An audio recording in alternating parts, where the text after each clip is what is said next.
Halo teman-teman, bertemu kembali dengan saya Wulandari Kusumo, tim Siap Kerja Pasker ID, dan di video kali ini akan membahas tentang bagaimana cara mengembangkan soft skill yang sangat dibutuhkan di dunia kerja.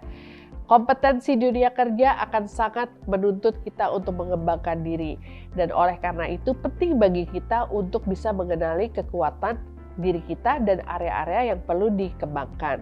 Untuk bisa mengenali kekuatan dan area-area yang perlu dikembangkan dari diri kita ini, jangan lupa loh teman-teman, kita juga perlu mengetahui apa sih selama ini yang menarik minat kita. Bisa dilihat dari apa yang selama ini kita lakukan sebagai hobi, atau barangkali kita menunjukkan peminatan-peminatan tertentu untuk hal-hal tertentu yang bisa jadi itu adalah hal-hal yang perlu dikembangkan dan bisa menjadi kekuatan kita dalam pengembangan kompetensi di dunia kerja. Hal pertama yang bisa mengembangkan atau meningkatkan soft skill yang kita miliki dalam dunia pekerjaan adalah dengan bersikap terbuka terhadap umpan balik atau feedback dari rekan kerja. Ketika kita bersikap terbuka untuk mendapatkan umpan balik, kita bisa mengelola respons terhadap kritik yang membangun dan menggunakan informasi itu untuk meningkatkan kinerja kita di tempat kerja ya teman-teman. Umpan balik dari rekan kerja biasanya mengenai cara kita berkomunikasi, kemampuan kita untuk bekerja dalam kelompok, manajemen waktu, hingga potensi kepemimpinan. Saat kita menerima umpan balik, jangan lupa untuk berterima kasih dan berusaha untuk mengembangkan diri sesuai dengan saran yang diberikan. Berikutnya yang juga sangat penting adalah komunikasi yang efektif sebagai salah satu soft skill yang bermanfaat bagi semua orang di tempat kerja. Meskipun kamu mungkin memiliki tugas dan tanggung jawab yang tidak memerlukan bantuan orang lain di kantor, cobalah untuk menjalin hubungan dengan orang-orang di sekitar. Sering-seringlah berkomunikasi untuk mengembangkan soft skill ini. Soft skill berkomunikasi termasuk komunikasi tatap muka, melalui email, dan dalam presentasi grup. Karena hampir setiap metode komunikasi berbeda satu sama lain, penting untuk berkomunikasi melalui berbagai cara agar kita bisa mengembangkan soft skill komunikasi secara menyeluruh. Ketika kita bekerja dalam tim, kita bisa meningkatkan soft skill kolaborasi dengan orang lain. Kita bisa menunjukkan kepada atasan bahwa kita memiliki kemampuan untuk berinteraksi dan menyelesaikan tugas bersama.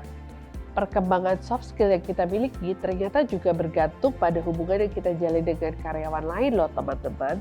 Oleh karena itu, cobalah untuk menemukan cara agar kita bisa memiliki hubungan yang positif dengan rekan kerja melalui obrolan yang relevan, misalnya seputar hobi, minat, atau keluarga.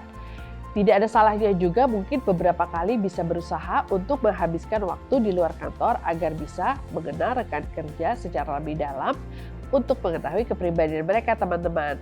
Dan jangan lupa, keluar dari zona nyaman dan melakukan hal yang baru juga bisa meningkatkan soft skill kita loh.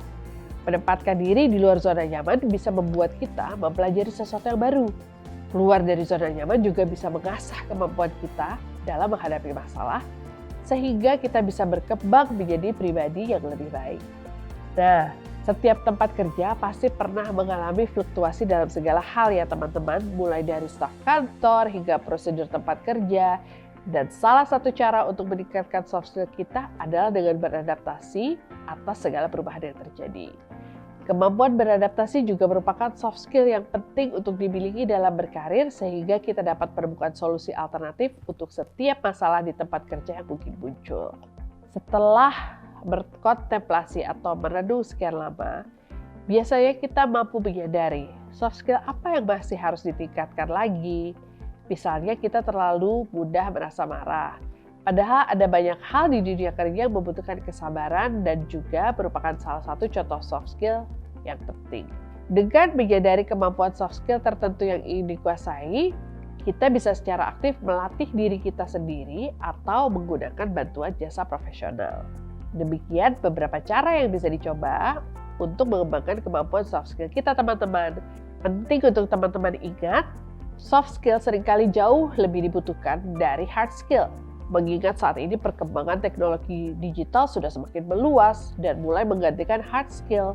Soft skill menjadi sebuah bentuk keahlian yang unik dimiliki oleh manusia dan tidak bisa digantikan oleh mesin.